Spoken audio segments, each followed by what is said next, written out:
This is the only wonder of the ancient world still standing. And somehow, we still don't fully know how they built it. It started with one king who wanted to build something that had never existed before. It took 3 generations, 2 spectacular failures, and 1 obsessive family to build the largest building on Earth. Before any of this, Egyptian kings were buried in simple mud brick tombs called mastabas, long, low, rectangular, and completely unremarkable. Around 2650 BC, a king named Djoser decided that wasn't good enough. He wanted a tomb worthy of a god. His architect was a man named Imhotep, a priest, a physician, and an engineer, all in one.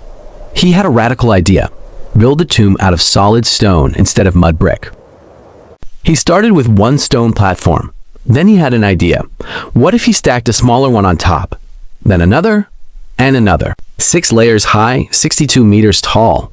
It was the tallest building on Earth, the world's very first pyramid. Djoser's successors wanted to outdo him immediately, but there was a problem. Pyramids took decades to finish, and kings kept dying too soon. One king's pyramid was abandoned after just 1 layer. Another died after only 6 years on the throne. His tomb never rose past its foundation. The moment a king died, work stopped completely, mid-swing. No one saw the point in finishing another man's tomb. And despite what the movies tell you, these weren't slaves. They were skilled stonemasons and seasonal farmers, paid in bread, beer, and meat. They worked in 3-month shifts, then went home. And in that time, they got 3 beer rations a day. They even organized themselves into teams with names like the Friends of Khufu and the Vigorous Gang, competing to see who could move the most stone.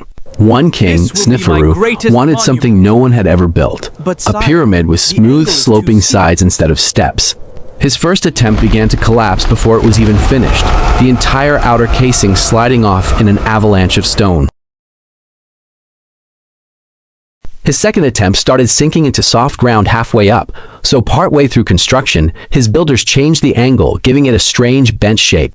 On his third try, using everything his builders had learned from 2 failures, Sneferu finally got it right, the first true smooth-sided pyramid the world had ever seen. Sneferu's son Khufu grew up watching his father fail twice and succeed once, and he wanted to go bigger than anyone ever had.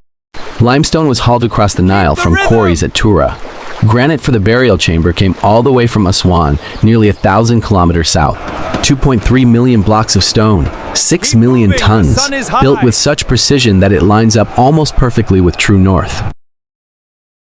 We even have a diary from one of the site supervisors, a man named Merer, recording his crew's trips hauling stone day by day for months.